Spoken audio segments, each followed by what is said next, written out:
Selamat bertemu kembali dalam pembelajaran kali ini, Pendidikan Agama Kristen dan Budi Pekerti.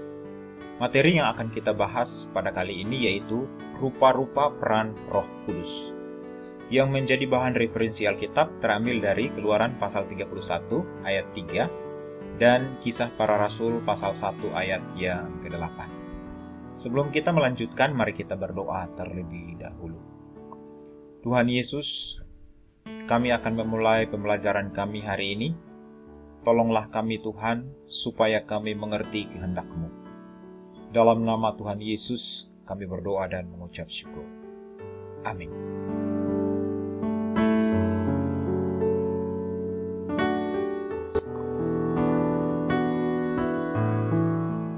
Kita akan memulai dengan pembelajaran kita, bicara tentang peran Roh Kudus sejak dunia dijadikan hingga pada masa kini. Ada banyak peran Roh Kudus yang akan kita pelajari. Ada kurang lebih 5 peran Roh Kudus yang akan Bapak paparkan di sini.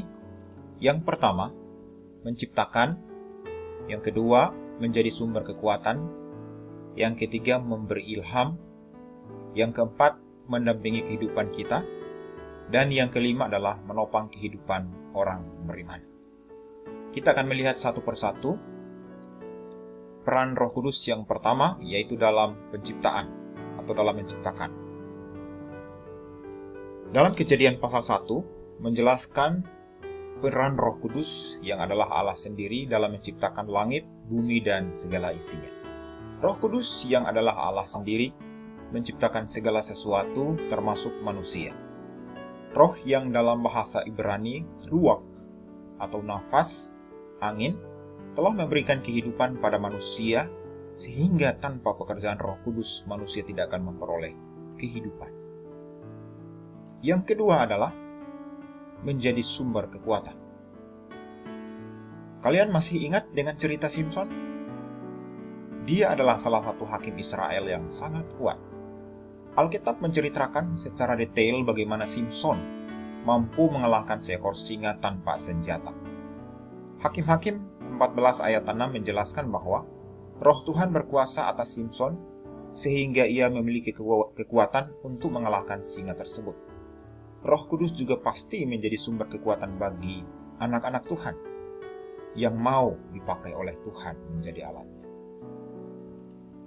Yang ketiga adalah memberi ilham. Pada masa Perjanjian Lama, para nabi mendapatkan ilham dari Roh Kudus, sehingga berani menegur raja-raja yang menyimpang dari jalan Tuhan. Selain menegur para raja yang lalim, para nabi juga diberi ilham sehingga menubuatkan kedatangan Mesias, Sang Raja Damai itu. Dan ini telah digenapi melalui kelahiran Kristus Yesus ke dalam dunia ribuan tahun yang lalu. Yang berikut adalah mendampingi kehidupan. Mazmur 139 ayat 7. Kemana aku dapat pergi menjauhi roh-Mu? Kemana aku dapat lari dari hadapan-Mu? Manusia tidak bisa menghindar dari roh Tuhan. Ia berperan untuk mendampingi manusia dimanapun, kapanpun, dan dengan siapapun.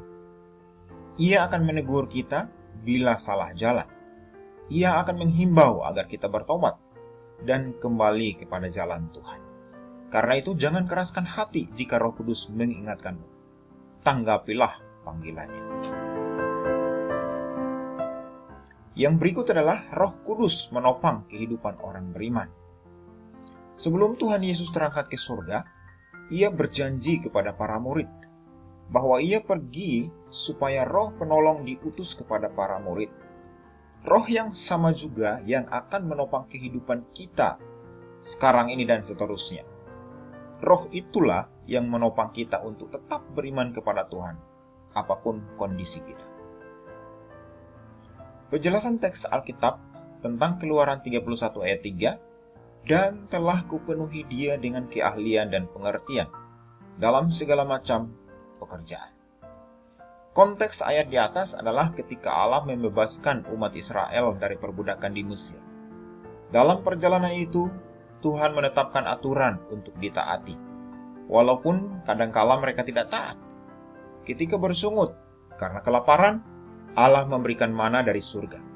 Ketika minta daging, mereka diberikan burung puyuh. Saat kehausan, Musa menunjukkan tongkat ke bukit batu, sehingga keluarlah air. Ketika siang hari, ada tiang awan yang menaungi mereka, dan malam hari, ada tiang api yang menerangi jalan mereka.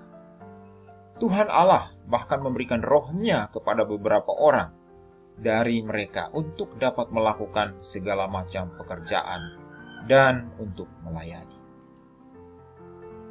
Penjelasan teks Alkitab Kisah Para Rasul 1 ayat 8, tetapi kamu akan menerima kuasa kalau Roh Kudus turun ke atas kamu, dan kamu akan menjadi saksiku di Yerusalem dan di seluruh Yudea dan Samaria dan sampai ke ujung bumi.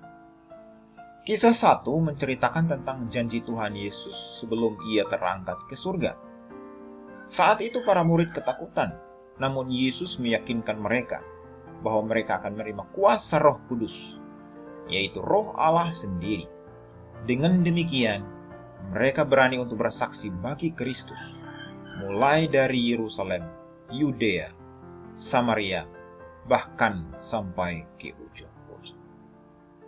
Demikian pembelajaran kita pada kesempatan kali ini. Kiranya Tuhan memberkati.